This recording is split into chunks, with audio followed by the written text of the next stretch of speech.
Assalamualaikum warahmatullahi wabarakatuh. Halo semuanya, perkenalkan nama saya Ersa Rahmawati.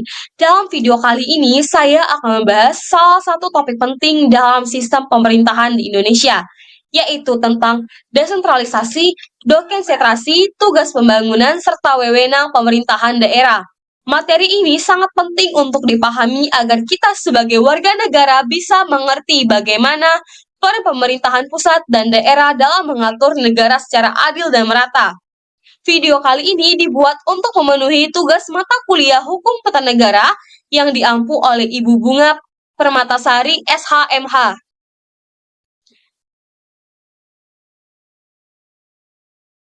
Apa sih desentralisasi ini? Nah, desentralisasi adalah penyerahan wewenang dari pemerintahan pusat ke pemerintahan daerah. Tujuannya agar daerah bisa mengurus dan mengatur urusan rumah tangganya sendiri sesuai dengan kebutuhan, karakteristik wilayah, dan dasar hukumnya adalah Undang-Undang Nomor 23 Tahun 2014 tentang Pemerintahan Daerah, Pasal 1 Ayat 8. Nah, fungsi dari desentralisasi ini adalah daerah diberikan kewenangan untuk mengurus urusan seperti pendidikan, kesehatan, perizinan usaha, hingga infrastruktur. Contohnya adalah bupati. Bupati bisa membuat kebijakan yang sesuai dengan kondisi masyarakatnya tanpa harus menunggu instruksi dari pusat. Dan tujuan dari desentralisasi ini adalah agar pelayanan publik menjadi lebih cepat, lebih efisien, dan lebih sesuai dengan kebutuhan lokal. Selain itu, desentralisasi juga mendorong partisipasi masyarakat dalam pembangunan daerah.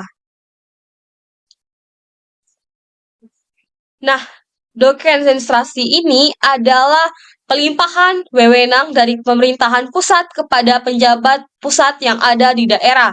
Dasar hukumnya adalah di Undang-Undang Nomor 23 Tahun 2014, Pasal 1 Ayat 9. Contoh dari desentralisasi ini adalah kepala dinas provinsi atau kantor wilayah kementerian seperti Kemenak, Kemenhumham, atau dinas pendidikan.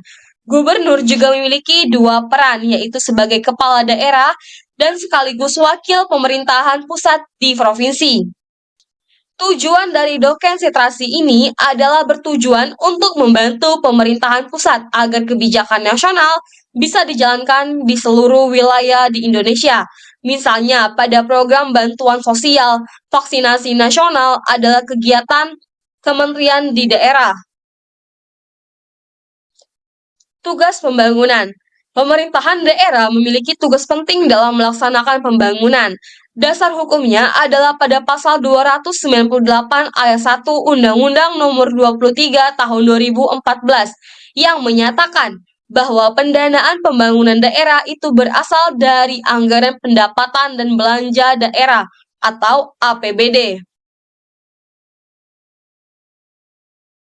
Nah, tugas-tugas dari pembangunan itu mencakup yang pertama, meningkatkan kualitas pendidikan dan kesehatan. Yang kedua, menyediakan infrastruktur dasar seperti jalan atau jembatan. Yang ketiga adalah memberdayakan ekonomi masyarakat. Yang keempat adalah melestarikan budaya dan lingkungan. Nah, perencanaan pembangunan itu disusun melalui dokumen seperti RPJMD atau Rencana Pembangunan Jangka Menengah Daerah dan Musrenbek atau Musyawarah Perencanaan Pembangunan yang melibatkan masyarakat.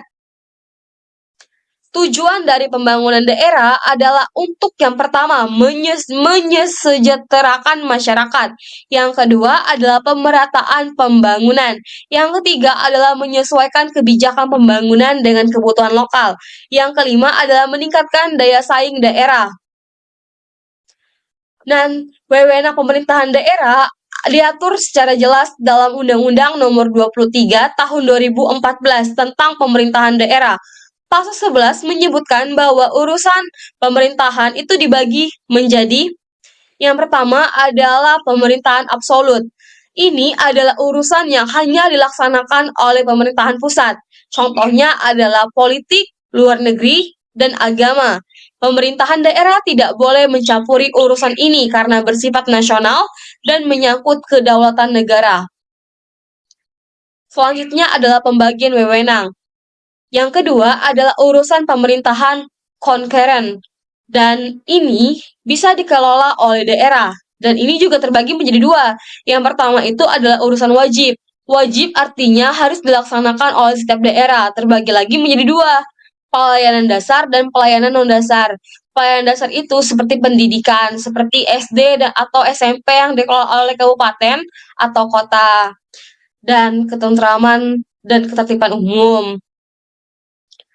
Contoh pelayanan dasarnya adalah tenaga kerja, lingkungan hidup, perhubungan, pertahanan, dan pemberdayaan perempuan.